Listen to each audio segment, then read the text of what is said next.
The State Department of Education is asking for $440 million more than it asked for last year.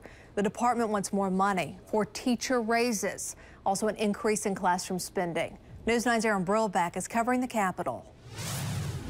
Last year, the state legislature passed the largest tax increase in the state's history, in part to pay for an average $6,000 per year raise for teachers. But State Superintendent of Public Instruction Joy Hoffmeister says even with that increase, Oklahoma still ranks 36th in the nation in teacher pay and 3rd in the region. Using the numbers available to us right now at this moment, an additional $3,000 raise is needed to reach 1st in the region, with an estimated total cost of $176 million.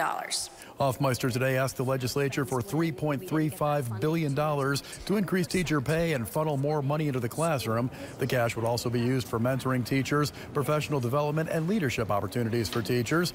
The state is in a pretty good spot financially, with an expected $200 million more in revenues than it had last year. But legislative leaders say they've already gotten requests for another $3.5 billion in spending. We're in a good position to make true investments in education, very reasonable funding for criminal justice reform and other priorities of state government. So we're in a good position. We're just not in a position to be able to deliver on all $3.5 billion request, obviously. In other words, it would be impossible to spend an additional $430 million in education without raising taxes again. The legislative session begins in 6 days.